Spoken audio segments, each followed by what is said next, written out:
Hello there, welcome to this special broadcast on Oneindia News. My name is Pankaj Mishra, with me is my colleague Ansh Pandey, and here we are once again for you to decode the second phase of Chhattisgarh polls and also the first and only phase of polls in Madhya Pradesh. Needless to say, the competition, the aspirations of the candidates all are touching the maximum crescendo, and also if you look back, the kind of competition there is, the kind of the fight, Ansh, that is on the cards as of now. BJP versus Congress in both the states. Chhattisgarh, where the Congress is in power under Bhupesh Baghel's leadership, and BJP is in power in Madhya Pradesh with Shivraj Singh Chauhan at the helm. Whether these two states will see a flip show, whether the leadership would change, whether the parties who are in power will be toppled by the another one, or will they be able to retain it? All of this transpires on December the 3rd when the election results are out. But before that, Ansh, what are the details for these two states? Chhattisgarh, first phase of elections is done, but Madhya Pradesh, I think, is bouncing from the back, and the kind of action that we are seeing there is something to talk about. Well, really, Pankaj, this is a very big day for Madhya Pradesh and the people of Chhattisgarh. You're right. And 230 seats are going for election once and for all. Now that's a very big thing. 230 seats for Madhya Pradesh, and there is no phase. This is the first and the only final phase of the election that is going to happen. Right. And of course, as you said, a very big day for Madhya Pradesh and a very big day for the political tycoons fighting there. Because Madhya Pradesh, it's not just about the fight for state. There are many union leaders who are trying their luck this time in the state elections. We have Kailash Vijayvargiya, and then, of course, there are many other factors that are going to take place. For BJP, Madhya Pradesh is like a jewel which it wants at any cost. Congress is saying that they have a very high chance of winning the elections. They have stated their statements that the people know it is a stolen mandate because BJP came to power in 2020 when Jyotiraditya Scindia rebelled. Yeah, he walked out of the Congress along with his supporters, leaving Kamal Nath in this area. Yes, absolutely. So now the thing is that Kamal Nath is also trying his best, and he is saying that he is going to come back to power. There are high hopes from Congress in Chhattisgarh, but for Madhya Pradesh, right. It's not just about 230 seats. It's also it also paints that how they are going to perform in the general elections that are going to take place. Well, you're right, Ansh.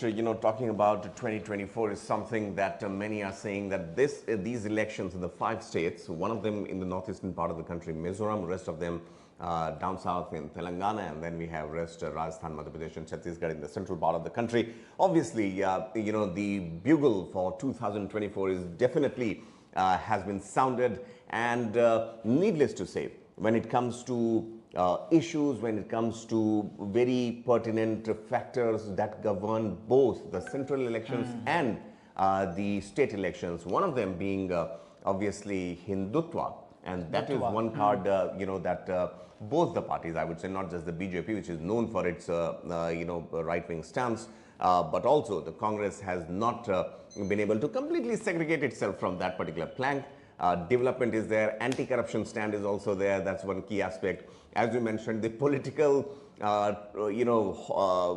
jigsaw puzzle that happens 2020. You're right, Kamal Nath's the rug was swept, under his feet, and Jyotiraditya Scindia playing a spoilsport for him, going all the way to the BJP, and needless to say, it had to come to relinquish power, Congress at that particular point of time.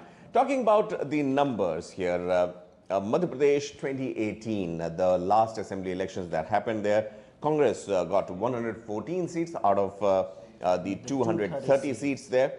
BJP 109, BSP with 2 seats, Samajwadi Party had 1 seat, and Independents 4. But even securing 40.89, roughly 41% of votes, the vote share for Congress in 2018, it reflected the mandate. It was not so, I would say, handsome.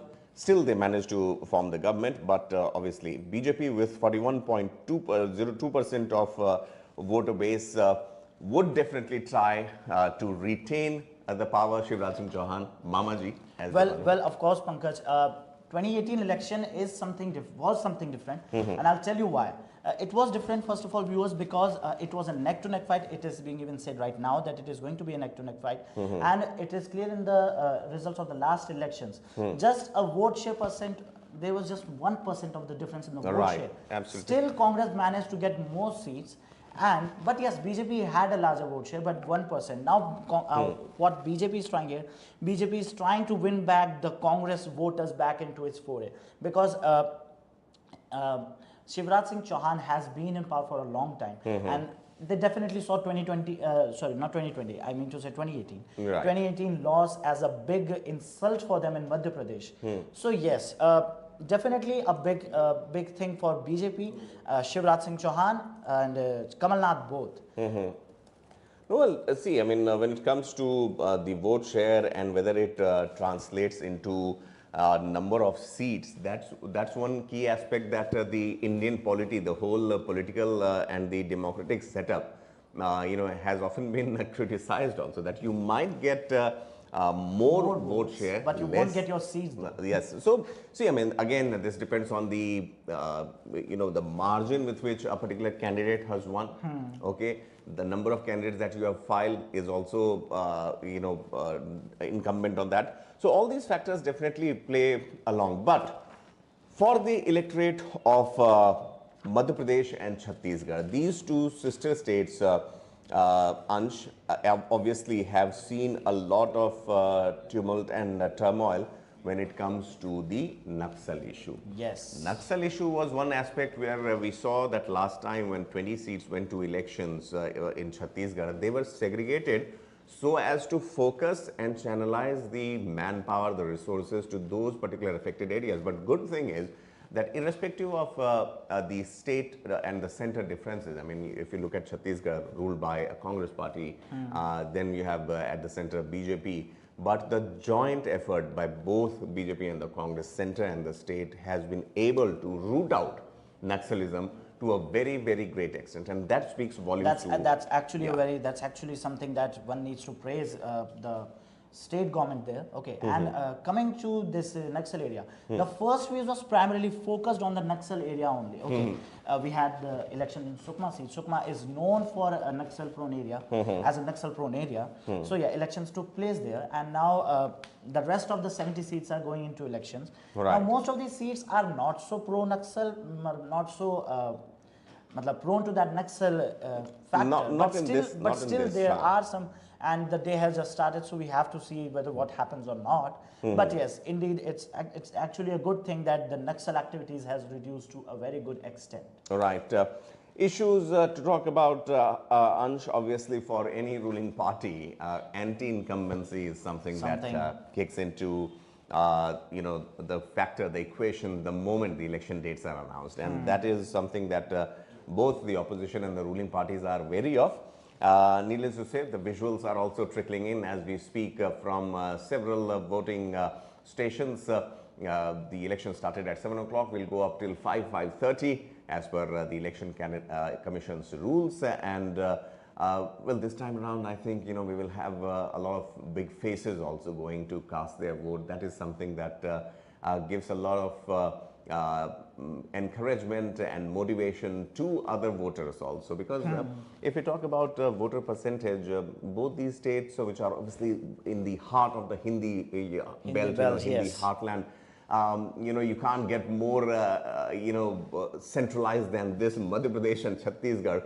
Rajasthan will come into picture a bit later, but the kind of voting percentage, has not been that encouraging, at least in the initial few hours, the way we saw Mizoram, touching up to 80% voting. I mean, that kind of, what reasons do you see, I mean, or what messaging, I think, this time around would be from the Election Commission? Well, see, Pankaj, there are many aspects, and it is a very good, not actually a good trend. But just when you come to this Hindi heartland belt, okay, you start seeing the voter percentage trickling. The maximum percentage that goes is like only 70%, and it's average around 45 to 60% mostly. Okay, right. And many aspects. See, there are many aspects. Now, one big aspect is that some people Hindi heartland think कि मेरे एक vote से क्या हो? What will happen just because of my one vote? Okay. Then comes those people who think कि okay, today's election. Today is definitely a holiday for me, so I'll enjoy the day first, and then I'll think that do I have to vote or not? Okay. Right. Okay, and then there is also the factor of the people who believe that they are utterly depressed, not utterly depressed, but they are tired of the politics, so yeah, they don't go out to vote. But definitely a wrong practice, though. That shouldn't happen. Coming to the states of these northeastern states, not even northeastern states, even in very southern states, okay, the voter percentage goes up to 80%, sometimes even more. Now Even more, yeah. Yeah, sometimes even more. Now, firstly, they know their right, very right, nicely. They know what to do with their vote. They know what they have to elect. And that's not the scene in the Hindi heartland that much. Well, yes, that also having been said, talking about the number of voters also, the kind of sizable population that we have in the central part of the country, that also adds to it. Even 60% of 4 crore people or 2 crore people, that's sufficient. Sufficient than an 80% of, say, 1.5 crore people. Yeah. So that depends. I mean, if you take Goa into equation, then Goa surprises and surpasses all the states. But again, yes, education plays a very big role, definitely. I mean, there is no doubt about it. And down south also, we have seen healthy voting percentages. But coming back to the issues that we were discussing, Ansh, and anti-incumbency, as you mentioned, for both the governments in Chhattisgarh and Madhya Pradesh, anti-incumbency is a big factor. Both the political parties are also trying to leverage to the hilt whatever they could lay their hands on. Hindutva factor is one key aspect here, because if you remember Mamaji paying a lot of visit to the temple, his temple run, and I remember distinctly in one picture, which with all due respect to Shivraj ji, all the very best for today, he was almost, कहते हैं ना, जैसे तल्लीन हो गए थे भगवान के उसमें. So these are the limits to which the political stalwarts, the political leaders have to go to, because this is the connect with the masses. And needless to say, I mean, many would call it theatrics, many would say that, hey, dekhiye kya ho raha hai, aise thodi hota hai. But the mingling with the masses is something you have to look, you have to be, at least during the election times, at par with the common people. So that is a very key aspect when it comes to... Yes, Hindutva definitely, and Shivraj Singh Chauhan has been visiting temples, and for BJP, Hindutva is something, one of the major trump cards which BJP plays it often in almost every election. Okay, and this election is no different. Okay, so we have seen many Shivraj Singh Chauhan visiting temples. We have seen Prime Minister Modi talking about that how the India alliance, the India bloc is trying to destroy the Sanatan Dharma. So things like that, okay. And then we also saw, and we have also seen that there is also many development projects going on regarding of the temples. Okay. Well, talking about development and temple, one key aspect is that of Ram Mandir. Yeah, Ram Mandir, definitely. At Ayodhya. Ayodhya. That is coming up on 22nd of January, if I'm not wrong. Prime Minister Modi himself would be there. And that one aspect, again, it's like a cyclical process where what starts in 2023 is going to culminate in 2024. Yes, please finish your thoughts. So, definitely you're right here. And coming to the other projects, okay. So, like in Uttar Pradesh, when we saw this Kashi Vishwanath corridor, we are also getting a Ujjain corridor in Madhya Pradesh, okay. We are also getting talks of Adi Shankaracharya and Omkareshwar. So, yes, things are happening like that. And even Congress is playing on the Hindutva card right now, okay. I'm not saying something like that, but yes. Congress is also trying to play soft Hindutva here with CM face, which he is projecting himself. Mr. Kamal Nath is portraying himself as a Hanuman devotee. There was also the scenes there. Bageshwar Baba. And Congress has pitted one TV character, I'm forgetting his name, we'll quickly check that out, who plays the role of Hanuman in Ramayana, in one of the TV serials there. And he is pitted against Shivraj Singh Chauhan. So Congress has actually, they're countering Shivraj Singh Chauhan with a TV symbolism or TV character of Hanuman on the poll. From real to real, it is everything is happening there in Madhya Pradesh. That is interesting. That's why I am also saying that this election is very interesting, and it needs to be seen what happens. But yes, the campaign, my God, it was a very interesting campaign in recent times. I have seen like that. Okay, You're right. So yeah, both of them have pitched. They have pitched so many. Well, one also key aspect here, Ansh, which comes to the fore, is the fact that the Jyotiraditya Scindia factor. Now, let's go back 3 years, 2020, around the same time of the year, suddenly there were rumblings and a myth, Jyotiraditya Scindia, young scion from the Scindia family. The family has been a staunch supporter. Father, Scindia Senior, was also, was a union minister in the Congress government, very respected and reputed leader there. But then things changed. Differences with Rahul Gandhi, whether it was factionalism, whether it was the uncertainties of Congress party at that particular point of time when BJP was, just soaring and soaring. That time, Jyotiraditya Scindia walked out. So the political pundit said, "Ki aisa hua kyun? What is it that he saw in BJP?" Obviously, they have been, fighting each other tooth and nail until day before on that fateful day of 2020. But suddenly things changed. So it was basically one promise, possibly of a cabinet minister's post, which Jyotiraditya Scindia got as civil aviation minister. The question here is, the party supporters, the trusted lieutenants of Jyotiraditya Scindia have waited for 3 years. The question is, how many of them, could manage to get the seats? That's one aspect to contest this election. And secondly, whether the electorate, will they vote for them or not? Because party badlu, that is something, although they claim, that they have public support. But for Jyotiraditya Scindia, having, handled the Ukraine issue, when we had to repatriate our students from the war torn Ukraine, that was one key aspect where we saw Jyotiraditya Scindia leading from the front. And then several other key factors also, the kind of sway that he holds in Madhya Pradesh too is very critical. Madhya Pradesh, yes, definitely. Jyotiraditya Scindia is being he is going to play a very good part, but it needs to be seen that whether the voters will go back or not. When Jyotiraditya Scindia left Congress, he was pretty staunch in his statement that I am leaving because I am entirely tired up of whatever is happening within the party. I am not supportive of that all. Okay, and he's known as Maharaj. Okay, he's known as Maharaj, and coming from Guna. Coming from Guna, yes. Yeah, coming from Guna, and he has a large following there. Okay, so definitely when BJP promised him, BJP took him into his party, definitely they also saw a large faction of voters coming with him, a large faction of supporters coming with him. So yes, definitely they tried to play, but Congress still believes that they will not get any sort of harm from this maneuver.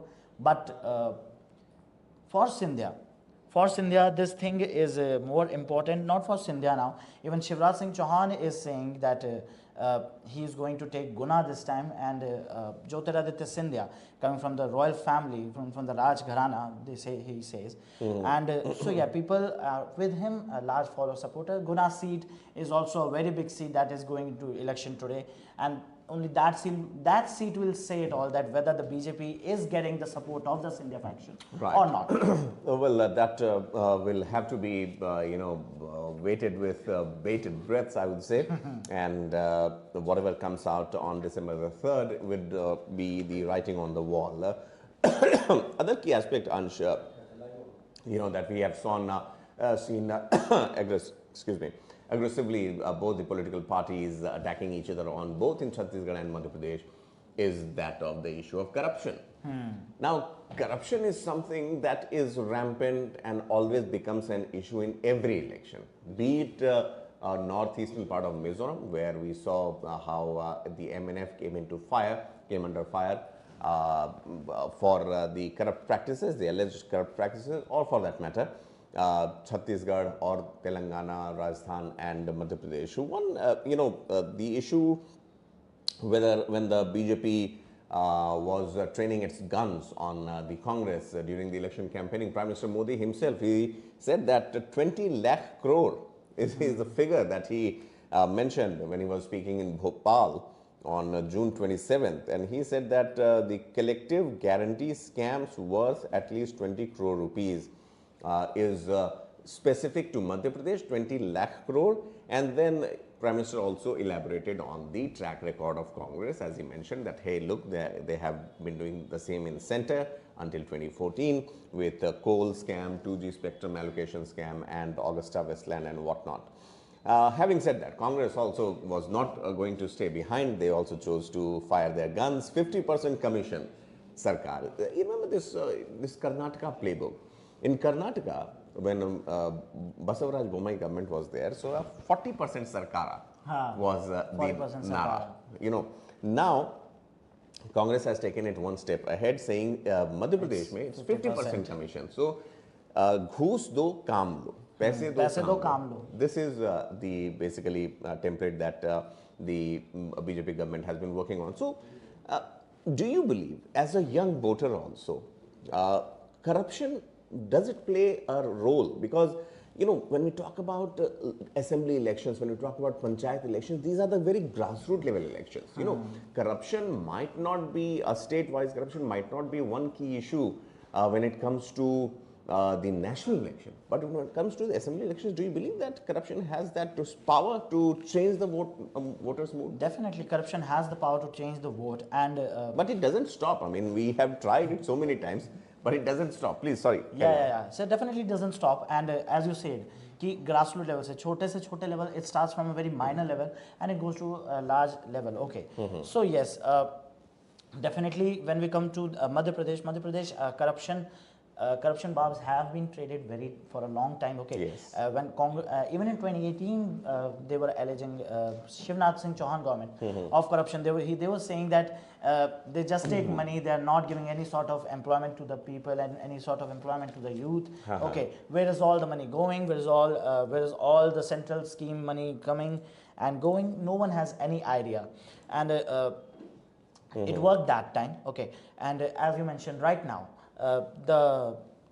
Their new playbook, which is about this Karnataka playbook. Right. Ki now they are saying कि पैसे दो काम लो. Again the same trick if you see. Okay. कि अगर आपको काम चाहिए, if you want your employment, if you want to get your work done, any sort of work done, you have to give the commission. Okay.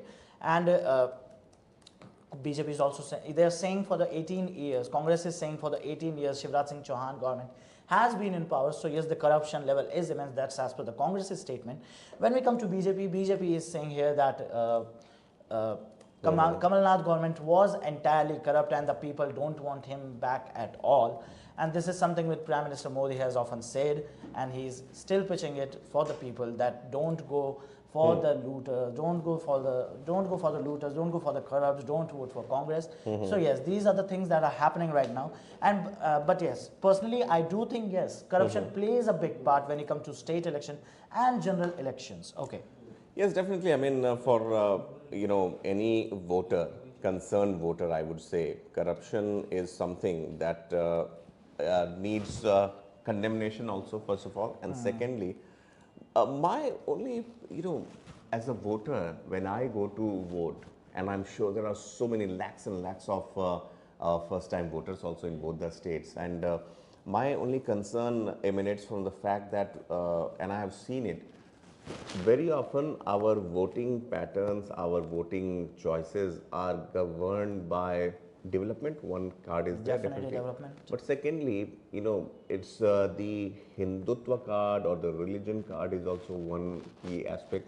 And why I am mentioning these, because of the fact that Hindi heartland, the voting patterns here are also mostly and mainly influenced, governed by such factors. Okay, so corruption, I'll tell you why I brought corruption here. We have 2014, we saw the government change at the center. Congress was swept out of power. BJP UP came. lost, yeah. Okay, so 2G scam happened. Augusta Westland happened. Coal scam happened. Prior to that, 2010, there were Commonwealth also games that received a lot of flack. The point is, what was the outcome of that? Did we see any, you know, action against the culprits 2G scam, if I ask you what happened to the perpetrators of 2G scam, it was a multi-million scam. It was a multi-million scam. But I mean, if you talk about A. Raja, the name that comes to your mind first, he is still an MP down south with DMK. Nothing happened there. Congress was in alliance with that party.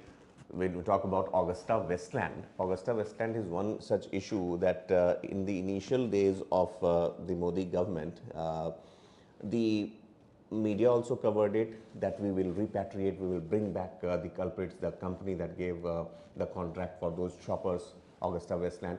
It happened also, but somewhere down the line, it vanished. My point is, if we are not chasing down corruption, if we are not making corruption as the main issue, then how come it becomes an issue also during the elections? Because then, I mean, it will be just on papers. It will be just on papers like these, that the journalists would carry, that we will, the graphic presentations is done. So, for corruption to be rooted out, and I'm not talking only about corruption in state policy, corruption in the government offices. I'm also talking about corruption in paper leaks, exams that happen. Rajasthan is one place where the BJP is going hammer and tongs against the Congress only on one issue, that is paper leaks. And at the root of that paper leak is corruption. So, the several manifestations of corruption, and that's why the younger generation like you, if I may add, they want tit for tat reaction, and they have this tenacity, they have this tendency that if I am voting for you, then I need immediate results, and that is something that this particular government or the newer governments need to deliver upon. And corruption is something that is hampering on that service delivery to the youngsters, to the young voters. Your thoughts on that? Yeah, that's definitely true. And as you said, corruption happens on many levels. So yes, the people do get to see that. Okay. The big names, definitely they are still out because definitely the media coverage stopped at some extent, I believe. Media coverage stopped, and then people also stopped talking about that. It just vanished. So yes, definitely that's one thing that's has actually happened. But yes, the grassroots level corruption, that's my take on this, that grassroots level corruption is something that the people often see more. Okay, they don't manage to see more about this, what we talk about, big scams like the 2G scam, like this Augusta Westland. But yes, they do feel bad when they go to a PF office and they see the person sitting there asking for money, कि पहले हमें भी तो थोड़ा commission दो, उसके बाद कुछ बात नहीं. So yes, people do get fed up of these small things, and then they realize कि भाई, what did I vote for? I didn't vote for this. I didn't vote for this culture. So yes, they do change their mandate. They do go out to vote on these small issues rather than a large picture. The large picture plays a big part at the time when the media has pitched it a lot. Okay, when media has made it a very big issue, then the large game plays on. But yes, small issues like this grassroots level corruption, that's something more that plays a bigger part during the voting, and that's something at which I also vote. Okay, so yeah. Absolutely. See, I mean, these are definitely some of the key issues, and for the young voters especially, and being a digital medium, it is incumbent that we also factor in the young voters, because they are the ones who are going to be voting for the longest part of the time that we are seeing as of now, and also their aspirations, their requirements need to be fulfilled. Madhya Pradesh, obviously, and Chhattisgarh, one also key aspect here, Ansh, comes into picture is that the role of women. Now, both the states have also focused a lot on the women participation, on giving several SOPs to women. And remember, if you, Ujjwala Yojana, all these many tribal belt in Chhattisgarh and Madhya Pradesh also were the beneficiaries of that part. Chief Minister Shivraj Singh Chauhan, October 4th this year, washed the feet of two women who in turn showered him with petals. The messaging was clear, given that Chauhan had gambled on big schemes for women to propel him back to power. The latest being 35% quota in government jobs. This is what the BJP had promised Congress to.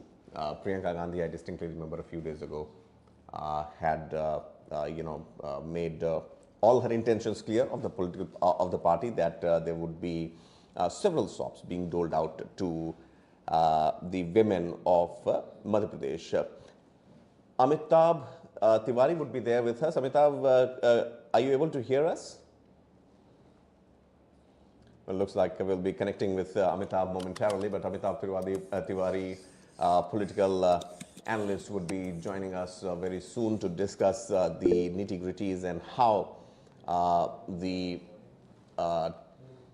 template is playing out as far as Madhya Pradesh is concerned. Ansh, while I fix Amitabh's audio with the technical team, could you please also take us through the women and the farmers issue? That's one critical issue that needs a special mention here, because remember the farm laws that also saw a huge protest in the national capital, in and around those areas.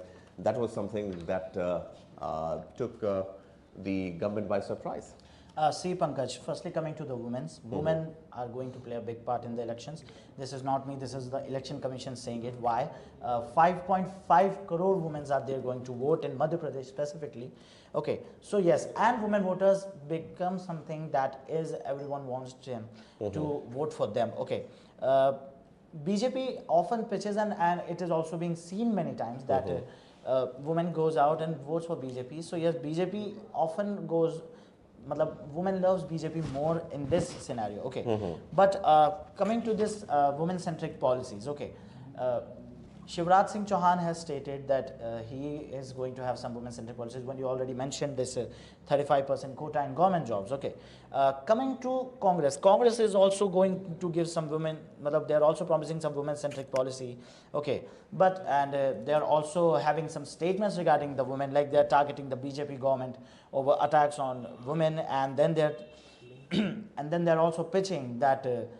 Madhya Pradesh is one such state where the crime against women is at all-time high.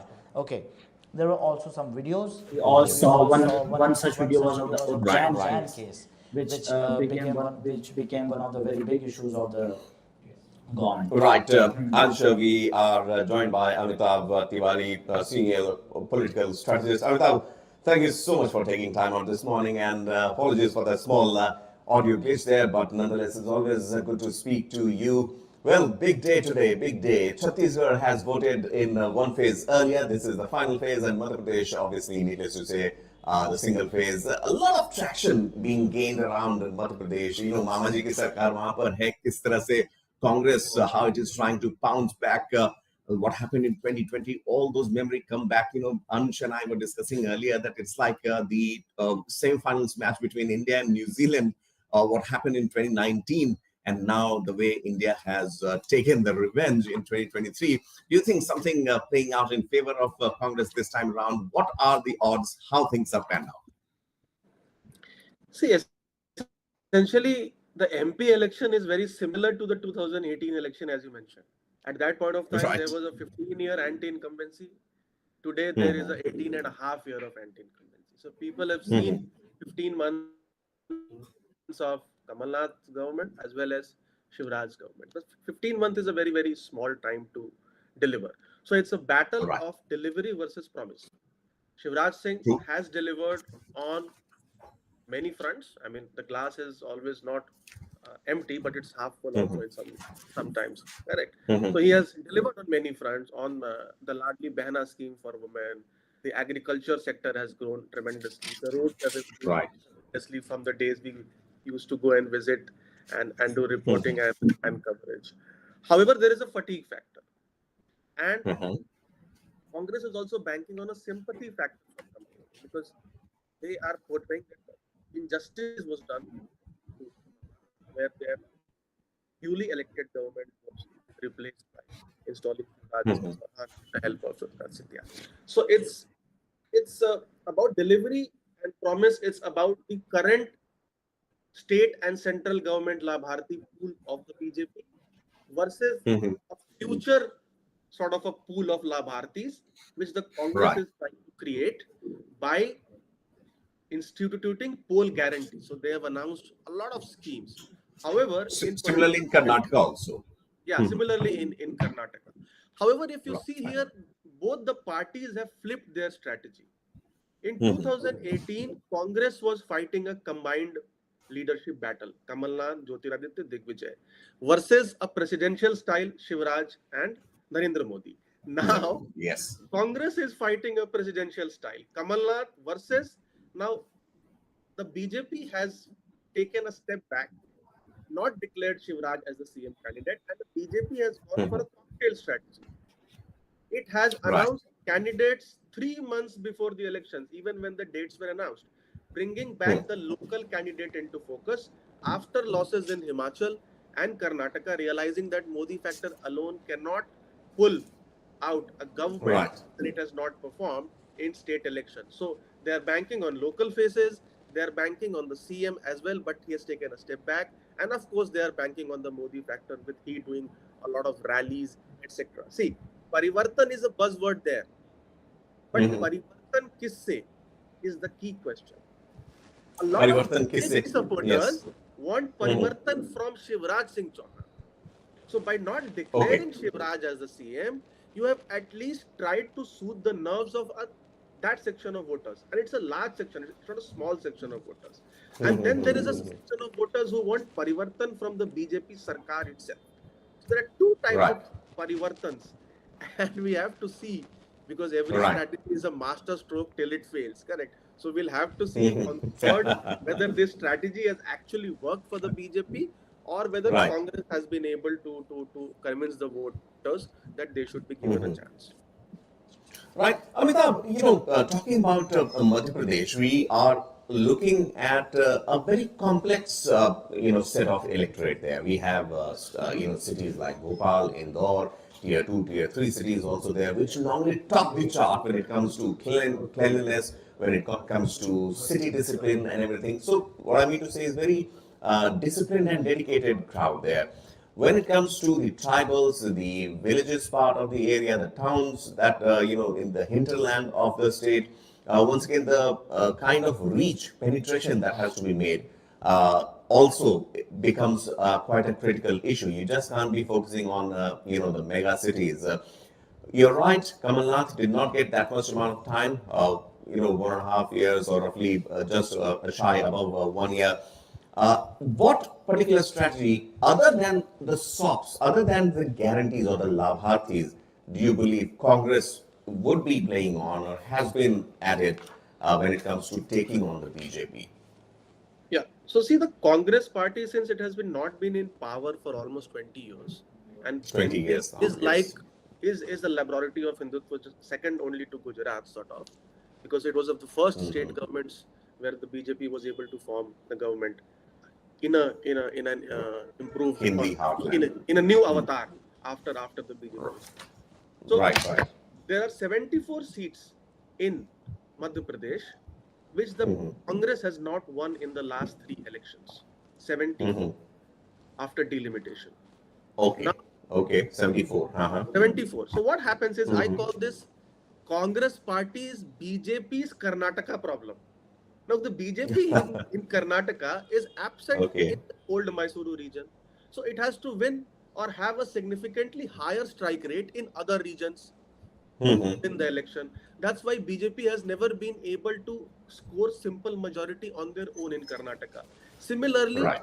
even there was a mahal in favor of Congress. There was the Mansor firing, there was the SC/ST Atrocities Act, a big issue, Yes. and then there was a Swarn Andolan. Three burning issues were there.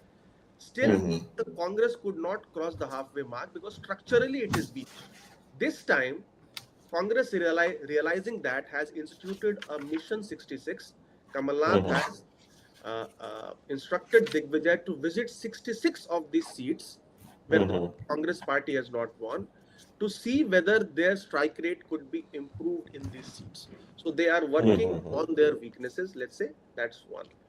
Right. Second is they have not sort of targeted only Shivraj or Narendra Modi for that matter, because it's an election about local issues, local candidates.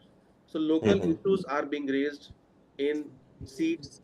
As you mentioned, it's a complex 6 in 1 election, 6 regions, 5 states bordering the entire landscape of Maharashtra, Right. of Madhya Pradesh, many competing parallel and complex factors at play in all these 6 regions. So they have devised strategies for different regions: Mahakaushal, Gwalior, Vind, Bhopal, as you mentioned, Malwa, Nimar. Right. Uh, but I think due to the absence of very young leadership at the top, see the top Right. two are 76 years of age. So whether these top two leaders are able to attract the youth or are able to establish a chord with the youth, I mean, that's a question mark. And this caste Right. census also, while the Congress party is harping a lot on the caste census issue, in terms of ticket distribution, it is not visible in their candidate list. They're not given significantly high number of tickets to OBCs. So that could be a cause of concern as well. And Muslims as Right. well. Only two candidates versus zero of the BJP. Absolutely. Obviously the die is cast definitely, and this time around, as you mentioned, the tables have turned. The kind of presidential elections, presidential form of election that we saw from the BJP this time around, it's Kamal Nath, and there you see him casting his vote. Also, Kamal Nath, obviously, the chief ministerial candidate there in Madhya Pradesh. Amitabh, one key factor, and which you touched upon also, is that the Dalit factor. Shivraj Singh Chauhan, the world saw this, washing the feet of the Dalit who was being ill-treated by a person in Madhya Pradesh, and that was something that once again brought about the BJP's face, the BJP's reassurance towards the Dalits.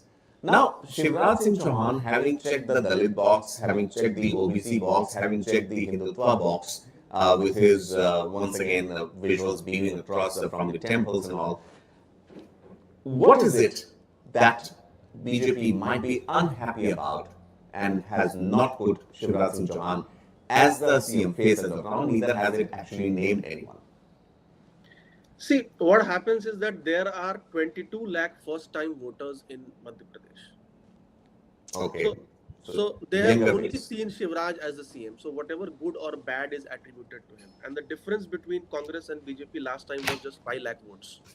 So 22 lakhs is a huge number. That's number one. A sense of boredom does creep in because Shivraj has a particular style which he has been following for the past 15, not 15 plus years when he has been CM. Second,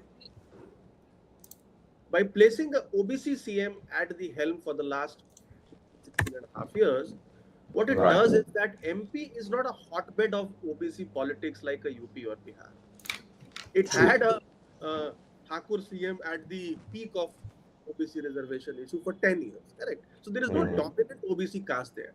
So there is no dominant versus non-dominant or a upper OBC versus a lower OBC EBC fight there. So the upper caste also in the last election was fairly unhappy at not being given the chance to occupy this top chair, and the population is also fairly high. So to keep them also happy perhaps, and to keep an array of leaders happy. The party is projecting a combined leadership. So it has Narendra Singh Tomar, the upper caste, Scindia, the royal family, sort of a Bania or a Marwadi, then Rakesh Singh, then Fankan Singh Kulashdev, Prahlad Patel. So an array of leaders touching various communities. And one of the reasons, of course, is political, because if Shivraj wins, or under his leadership, if BJP wins the state, then he is the longest serving CM, then his case for the top post in a post-Modi era strengthens, which perhaps some people in the high command may not have desired. So it's a political decision also. And maybe this fatigue factor has been feeded into the minds of the voters, and particularly the young voters. Like you. Yeah. You never know. Absolutely. Ansh, my colleague, I wanted to know from him earlier also that what is it that weighs on the youngsters' mind when they go to vote? Corruption might look good on papers, but when people go out and vote, that one key issue somehow at times gets lost also when it comes to the young voters. Nonetheless, corruption, Amitabh, is definitely an issue. Both BJP and the Congress have been having their go at each other, claiming figures, historical figures also, BJP and Congress both.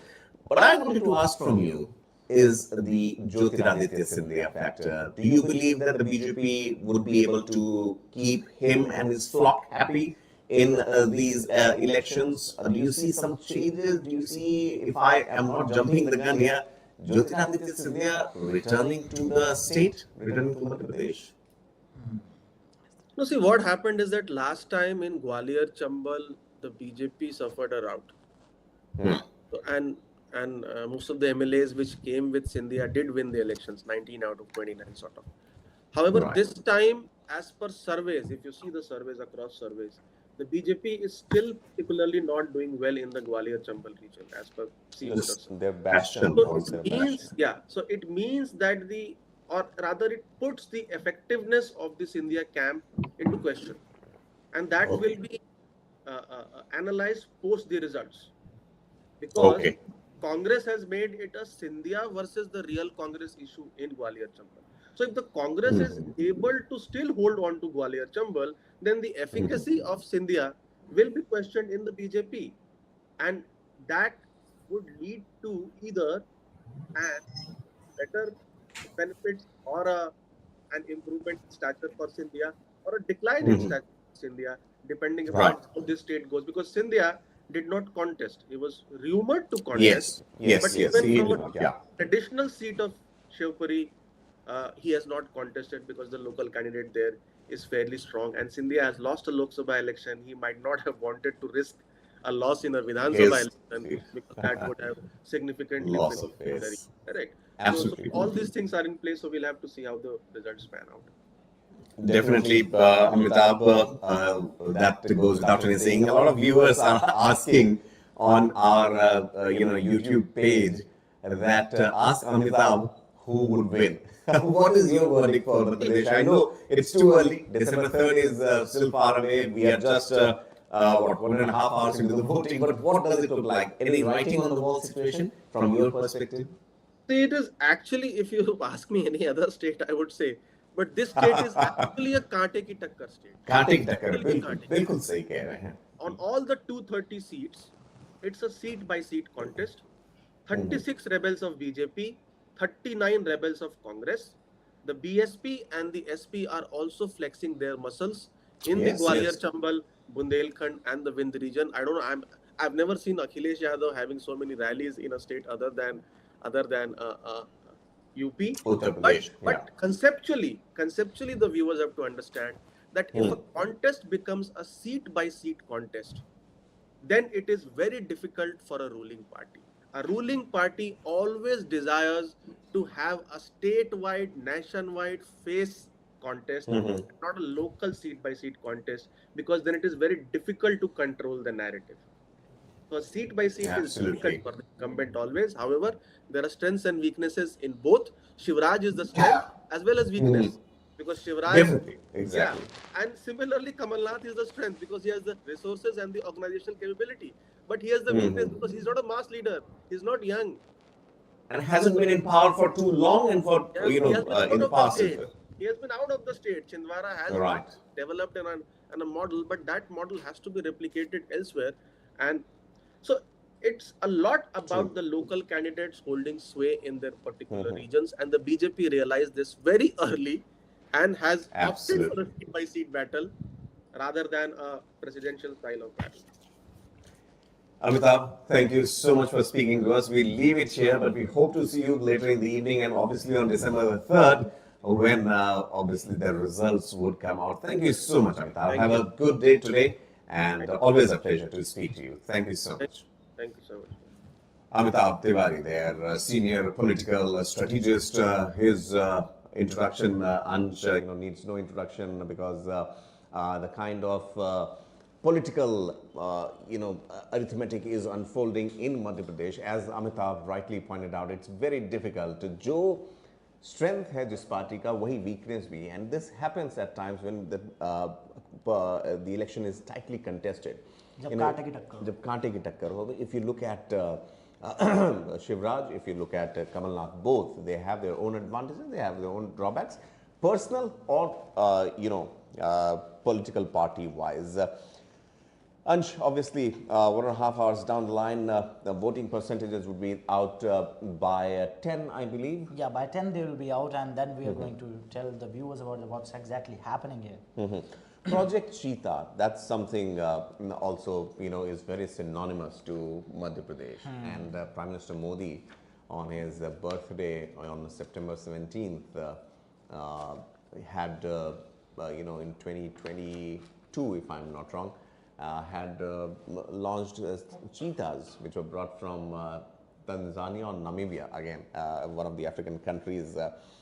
And that also became talking point about what happened to those cheetahs, why are they not surviving. Kuno National Park is where all the action happened. How do you remember Project Cheetah? How do you remember that mega coverage of the event that unfolded on 17th of September? Well, Project Cheetah, highly ambitious project of the government of India. वो चाहते थे कि cheetahs come back to India, cheetahs repopulate the Indian nation again. Okay, but what happened? Ki, I think they bought some. I bought they like some. How many? I don't remember the exact figure of how many cheetahs were there, but still. 6 cheetahs died, and 3 cubs also died in the Kuno National Park in Madhya Pradesh. And after that, what happened is that people started talking about the issue कि भाई आप लोग तो कह रहे थे कि यहाँ पे आएंगे, but then definitely it appears कि habitation जो है, जो यहाँ का environment है, that then suit the cheetah that came from the African nation. Okay, so definitely that's also one issue that has come out in the elections, that what was the need of such a project, what was the need of doing such things. The government on its side talked about that this is about rehabilitation of a population, rehabilitation of a species that has got extinct from the nation. But that's not the case anymore. And definitely this death and this incident has become a great issue. The reintroduction of this program has also become a key issue among the people. A lot animal activists are questioning, the Congress opposition is questioning that what was exactly the need of such an issue. So now, and when we talk about other projects, about the Project Cheetah firstly, Project Cheetah is definitely something which is going to shape the elections. Coming back to this woman factor we talked about earlier, our viewers. Okay, so definitely women is something that is also going to issue. Caste pride, the caste pride is also something that is going to play a large part in Madhya Pradesh. Now remember viewers, 45% is the population of the OBCs in the state. Congress is trying its best to play the OBC card, and it is promising a caste census similar to what we saw in Bihar, which the party comes to power. It has fielded around 62 candidates. The BJP has given around to something like 38 to 40 candidates. I don't remember the exact figure, but yes. And the candidates for 90 seats have also been declared. The party is willing to, Congress and BJP both are trying to garner the OBC votes. And there's definitely OBC, if we talk about the statistics, then OBCs are largely again for the BJP here. Okay, and the BJP is one party that has always garnered the vote, even in 2018. They got a large percent of the OBC vote. They also got the 2 chief ministers of Madhya Pradesh that were OBC, Uma Bharti and Babulal Gaur. Prime Minister himself is an OBC that has helped the party further make strong inroads into the community. But still, Congress is giving chance. The Kamal Nath, the opposition face, is trying to remind the people about the OBC reservation of 27% in Madhya Pradesh. Back to Pankaj. Right, so now we are here once again, the election block that we have for you. Needless to say, as Ansh mentioned, there are factors like farmers, women, OBCs, caste, then corruption, obviously anti-incumbency, development, unemployment, all those factors. As Amitabh Tiwari also mentioned, that Madhya Pradesh is such a complex melting pot of scenarios, possibilities for both the BJP and the Congress. Remember, Kamal Nath, the front contender, the chief ministerial face for the Congress, yet Kamal Nath hasn't been the public figure, hasn't been the public man. He has been out of the state for a long time, ruled the state roughly for a few years or just shy about 1 year, then was out of the power because Jyotiraditya Scindia did the trick and moved out with the Congress MLAs. So BJP came into power. Shivraj Singh Chauhan obviously has been doing all sorts of things, trying to please the tribals, trying to please the women, trying to please the young voters, also trying to please the Hindutva followers with all his temple run. Yet he is not the chief ministerial candidate from the BJP side. So who would it be remains to be seen. Let's go and check some of the key aspects of this election, both in Chhattisgarh and Madhya Pradesh. We have let's look at the key faces first as far as Madhya Pradesh is concerned. Obviously, let's begin with the man himself, Kamal Nath from Chhindwara, a man who was at the helm of affairs since 2020, but obviously what happened with Jyotiraditya Scindia, the man who could have been the people's leader, failed to fire, and after almost a 20-year drought for the Congress, this is the man on whose shoulders rests the responsibility of the Congress to romp home to power. If it does that, personally, I would say it's a miracle, because Congress might not be leading or being on the front foot because of what the Congress promises, but maybe because of the faults from the BJP. And if this man gets the benefit of doubt, then nothing like it. Then we have next contender, Kailash Vijayvargiya from the BJP, Indore, one of the key cities.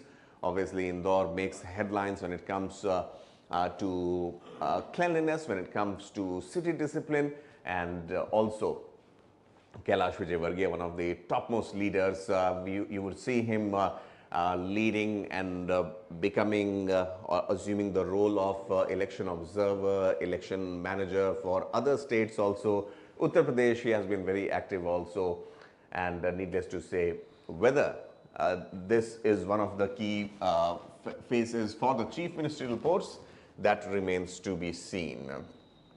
Well, the chief minister himself, Shivraj Singh Chauhan from Budni. Remember, Budni is one place where Shivraj Singh Chauhan hasn't been dislodged for a very long time. And this time around, the Congress has chosen to pit a candidate. Ansh would be able to get the name, but the candidate against Shivraj Singh Chauhan at Budni is actually a character from the TV serial Ramayan, and he plays Hanuman. So, Hanuman को इस्तेमाल करते हुए to take on the heavyweight of BJP, the chief minister, is the strategy that Congress has employed. So that was Shivraj Singh Chauhan for you. Prahlad Singh Patel, Narsinghpur from Congress. We have seen Prahlad assuming a lot of roles when it comes to the party politics, the internal politics of the BJP, also a known face and has been a great proponent as far as the policies of the BJP and especially Prime Minister Narendra Modi is concerned. One key aspect, whether all these faces that we are bringing to you mostly from the BJP, is the fact that BJP still hasn't been able to put up a chief ministerial candidate's name. Whether these guys make the cut remains to be seen. And last but not the least, Dr. Govind Singh from Lahar, again one of the key faces of Congress. For Congress, this time around, this strategy has not been top down, rather it has been from the bottom to top. They are trying to build up their grassroots level presence. Leaders like Dr. Govind Singh, who have a deep impact as far as their electorate, as far as their constituency is concerned. And once again, their projection of the Congress party is going to prove whether the party is able to make a bigger mark, whether the party is able to punch above its weight. And if Congress does that, because of the anti-incumbency factor playing heavy, and because of some sort of rumbling that many political pundits would agree that BJP is going through a similar situation in Rajasthan also. So faces like these, obviously, who could be the change makers, who could be the big names that would be doing the rounds, remains to be seen on December 3rd. Obviously, Ansh, we will be shortly joined by a guest, but before that, I want us to take us through with the history of Madhya Pradesh as of now, what it has been since 2020 or 2018, the number of seats that the Congress got and the BJP got in 2018 elections, and what happened once Jyotiraditya Scindia chose to part ways with the Congress. Well, thank you, Pankaj. First of all, coming first to the fact who is going to fight against Shivraj Singh Chauhan. His name is Vikram Mastal. He has played the role of Hanuman in a popular Ramayana series, and now he is taking fight on Shivraj Singh Chauhan. In 2018, coming to 2018, what happened? It was a neck-to-neck fight, ladies and gentlemen, and Congress somehow got a slight edge over BJP after a long time. Okay, Shivraj Singh Chauhan, this was a big setback for the BJP. The Congress got around 114 seats.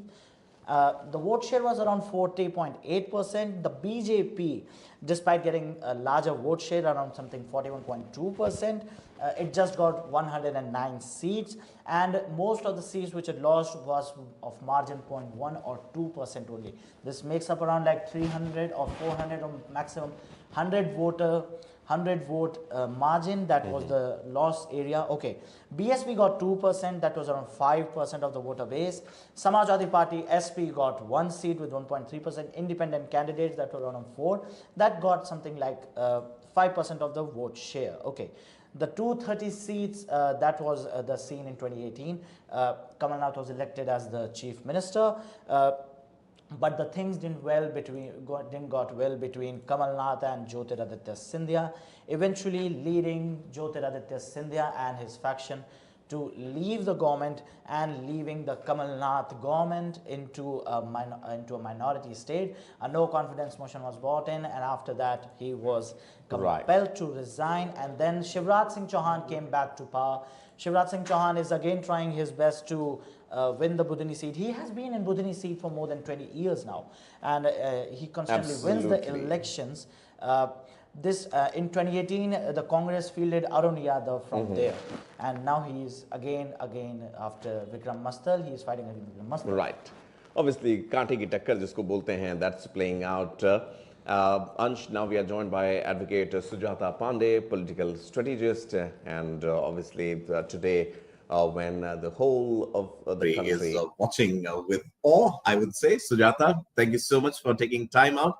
You are an advocate by profession, I see, and also the kind of political arithmetic, the kind of political game plan would be there, needs a lot of thinking both from the Congress side and the BJP side.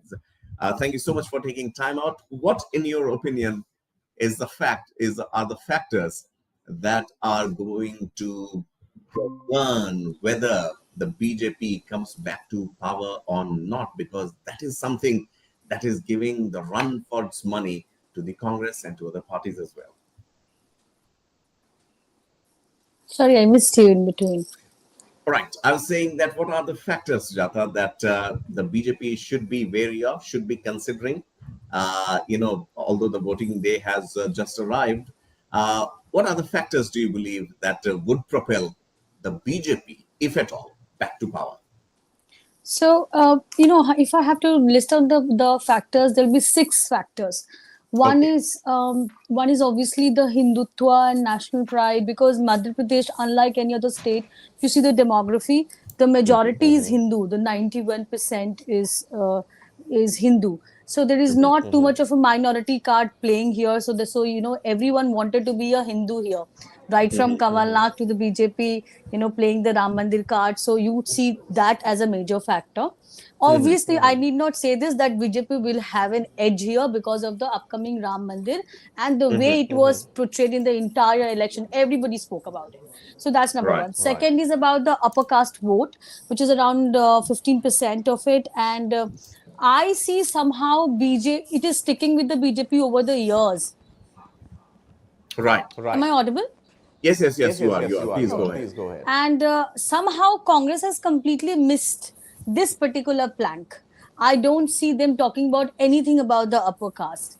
Then the third thing is about Congress being over dependent on the OBC and the SC/STs. If you see the Rahul Gandhi's speeches, it was all about the caste census and how OBC should get its right share of the power, etc., etc. But since if you see 2000, since 2008 to 2003, 2018, the OBC vote has stuck with BJP around to the extent of 48%. In 2018, it was 48% OBC who voted for BJP. Congress was stuck at 41%.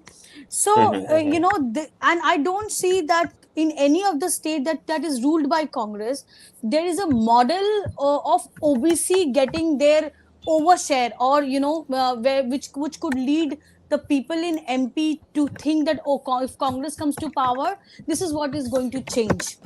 Right. And since Prime Minister himself is an OBC leader, the tallest one in the country right now, I don't think so this vote is going to get away from BJP. So this is gonna stay with BJP. It might increase also, and Congress might be playing with a very, this is a very tricky situation, because if this vote gets little bit shift also, the 114 seats that you saw in the last election, it is going to go down.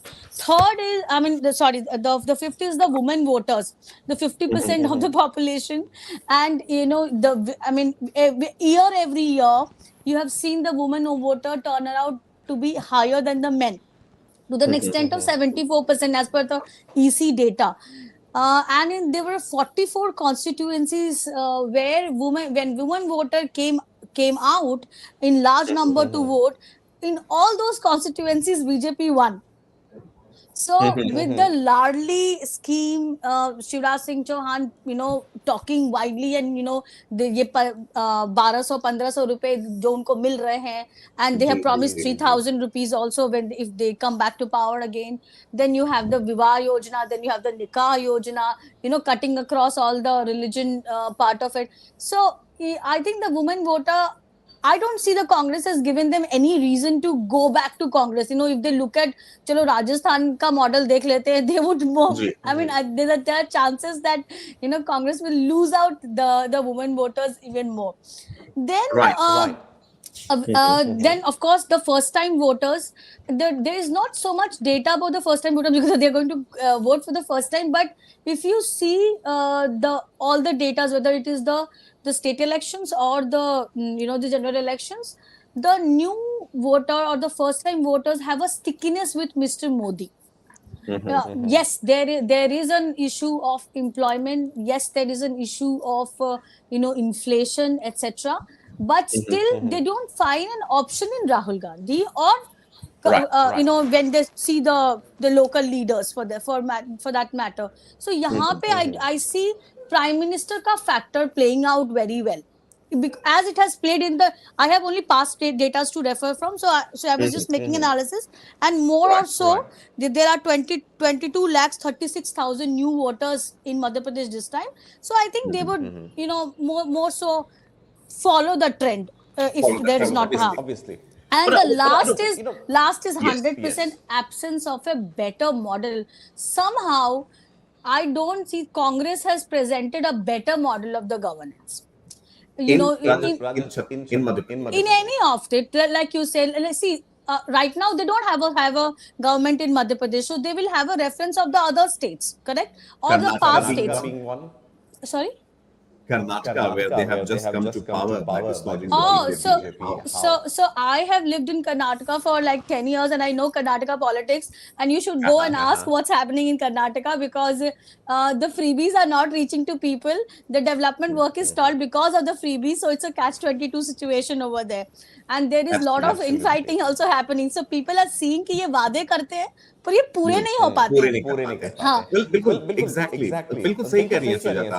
एक कहावत है कि biting more than चू, जितना कि हम deliver नहीं कर सकते उतना प्रॉमिस क्यों करें। And also Pankaj, sorry to interject, but this freebie is nothing new.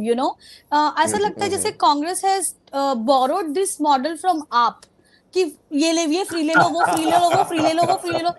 You are a grand old party. You should have some solid governance model जिसपे आप challenge कर सको, the current government को. What are you challenging on in the general election? You are challenging कि मोदी को हटाओ, and in the state election you are saying कि शिवराज को हटाओ. So that is not the governance model people are looking for. They're looking कि what is in for me better than this government? Right. Why should I topple this government to get something which you're just promising and not delivering, which this government is anyways giving me? Because Labharti is happening, you are getting money incentive, you have the Ladli Yojana, which is doing very well.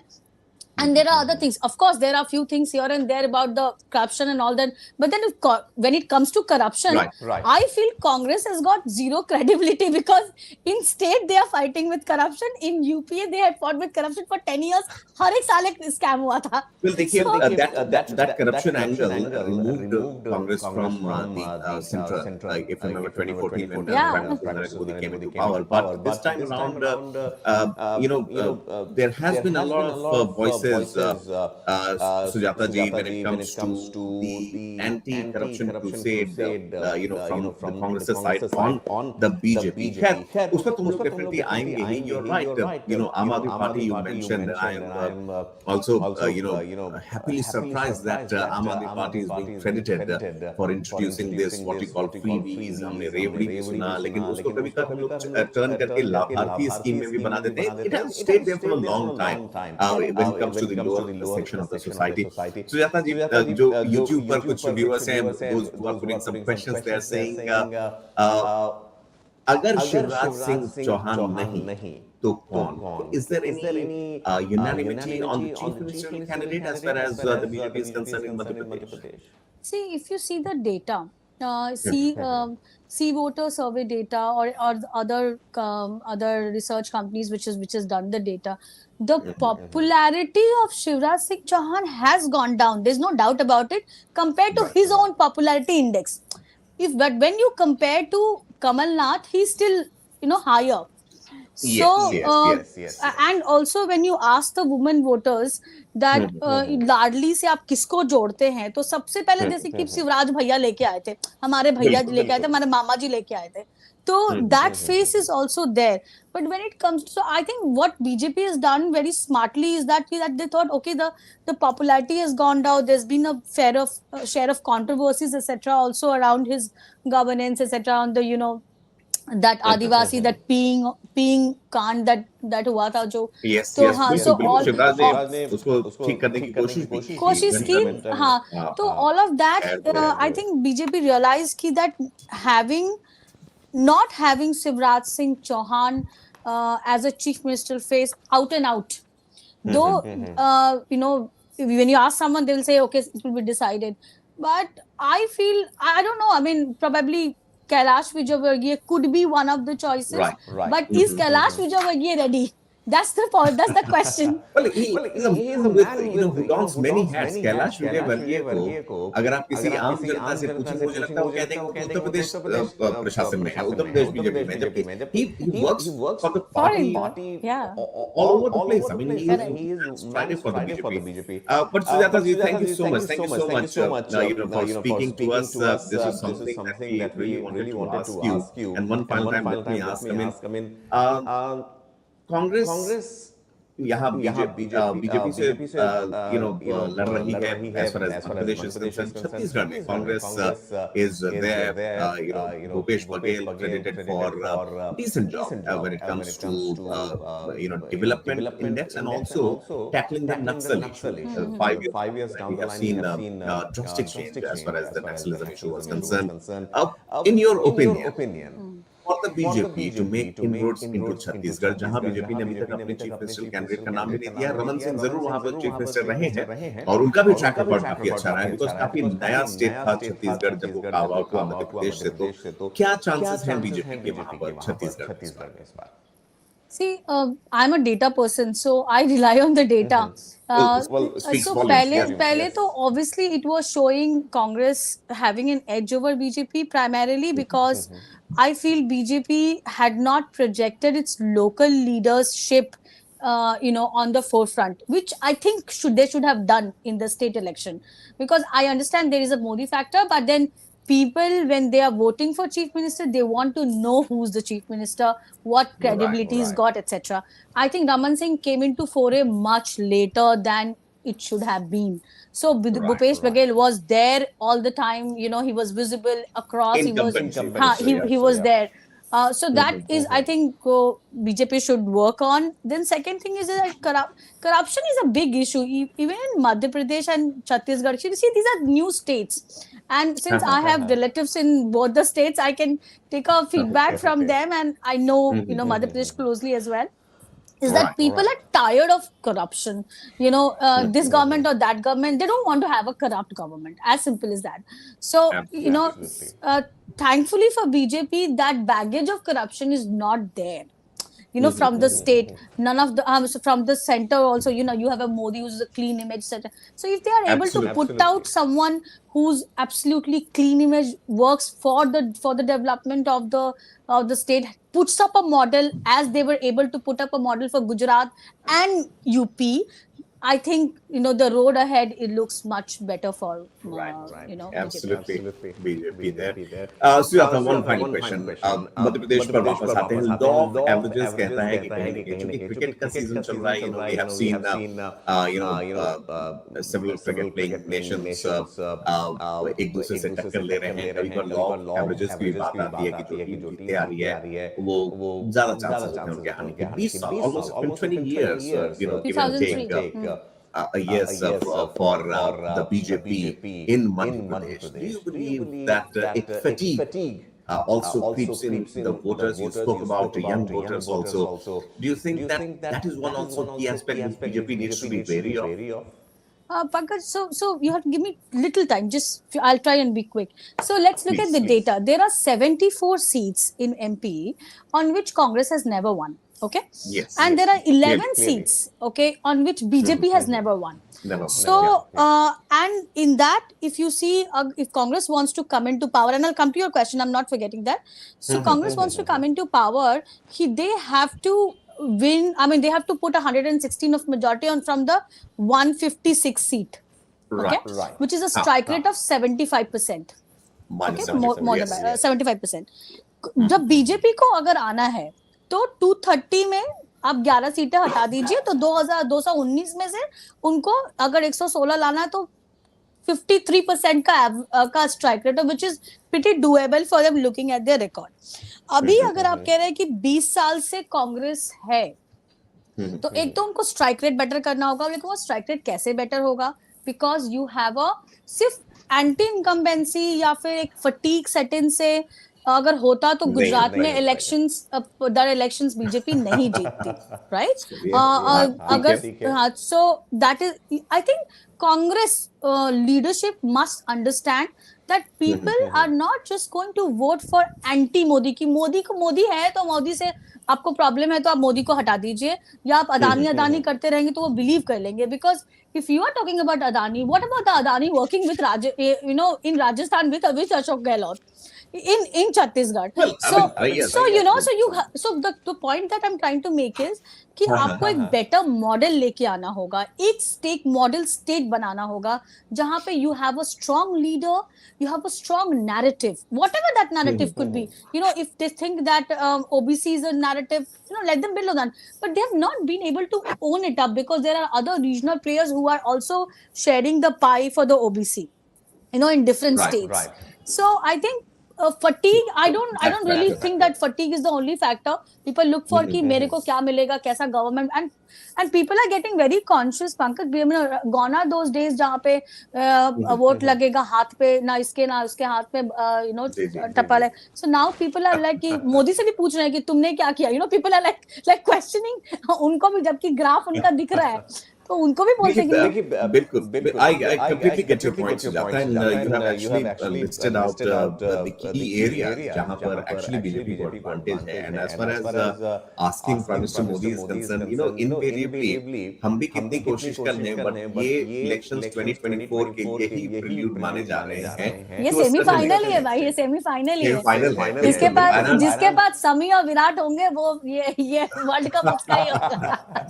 चलिए सुजाता, एक सवाल मैं आपसे पूछे बिना नहीं रह पाऊंगा. मेरे अंदर क्रिकेट जानना चाहता है. अगर आप क्रिकेट देखती हैं तो क्या लग रहा है संडे को फाइनल है, इंडिया और ऑस्ट्रेलिया खेलेगी, किस तरह के गुड विशेष, खासकर अहमदाबाद में मैच हो रहा है. और मुझे तो लगता है it can't get bigger than that. It cannot get better than that also, because हम ये तिबारा कर रहे हैं. वो एक एंथम है, डू इट तिबारा. I think they are looking so good. वो आजकल एक चल रहा है ना कि you know, this wow, that wow, the team is looking like wow. So I think beautiful, yeah, so beautiful, so elegant. I think Virat is wow, Sami is wow, you know, Iyer is wow. Everybody is looking, the team is looking wow. I think this is the chance.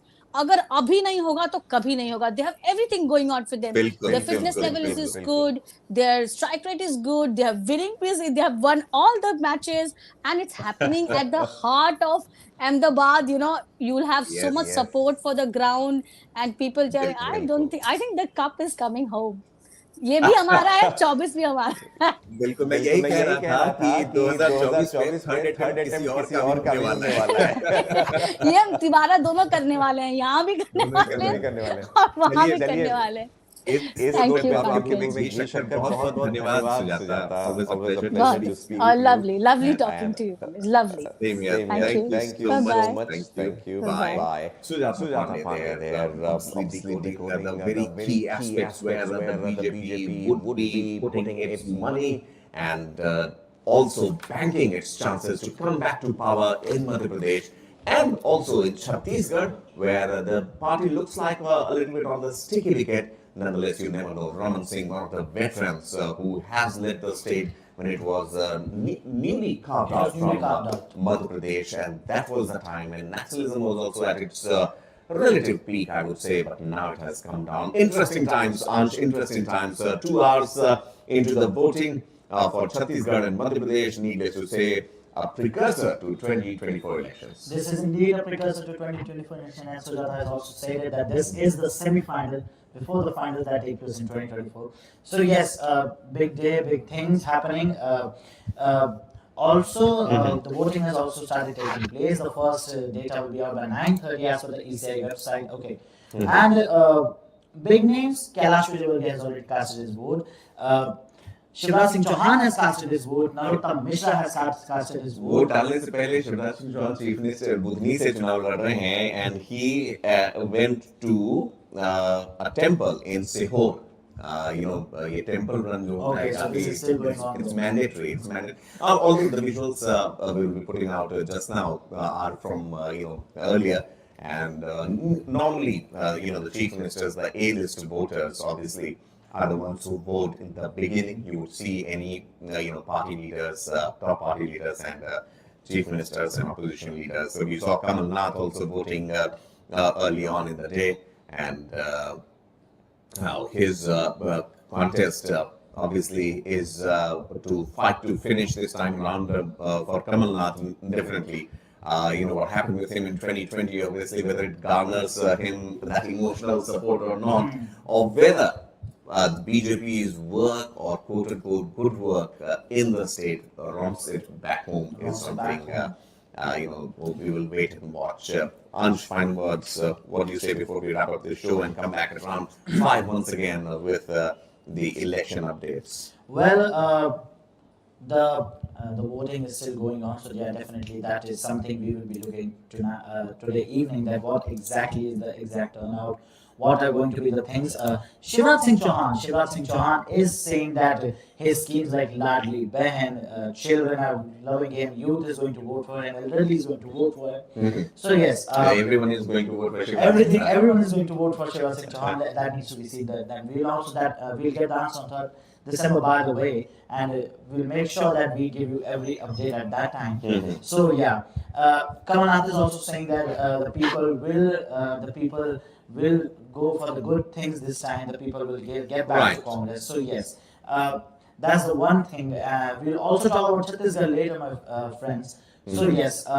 See, I mean, for both the BJP and the Congress, one thing remains clear, and that is the fact that what they have done in the last 5 years, or for the last 15 to 20 years for the BJP, and for Congress also, they have also been in and out of the government, and that template that the Congress is using as of now to attack the government as far as corruption index is concerned, as far as unemployment is concerned. These freebies, as Sujata and Amitabh both mentioned, are two political analysts who joined us on the podcast and would be joining us again in the evening. Those also mentioned that how it is a neck and neck situation here for BJP and Congress, especially in the state of Madhya Pradesh, because both of them have their own set of strengths and weaknesses, and this time they are counterproductive also. So, Shivraj Singh Chauhan, who could be popular individually, but whether he is popular as a chief minister or not, remains to be seen. Kamal Nath, obviously, same applies for him. Also, not been in the public, space for a long time. Hasn't been, been a chief minister for some time in 2020, and after that has been out of the race, has been out of power. Congress, in the meantime, one good thing that has happened, has got its house clear, both in Madhya Pradesh and in Rajasthan, which goes to polls in a few days from now. Chhattisgarh, Bhupesh Baghel has been credited for the developmental work that he has done, and also the way he has tackled nationalism. So all those things, a melting pot of situations, a dance of democracy, as they say, and a festival of sorts. After Diwali, for many, and before Chhat, these days, obviously become like a festive situation. We'll be bringing you all the details when the elections, the voting, the last vote is cast in Madhya Pradesh. It's at 5 o'clock is the time when we come back here, same place, One India News. English is the place on YouTube.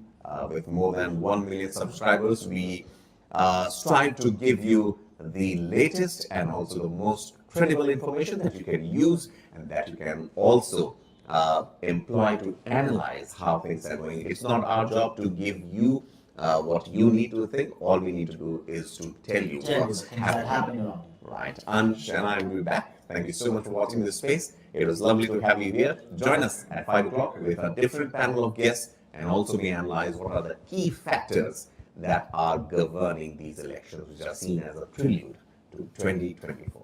Thanks for watching.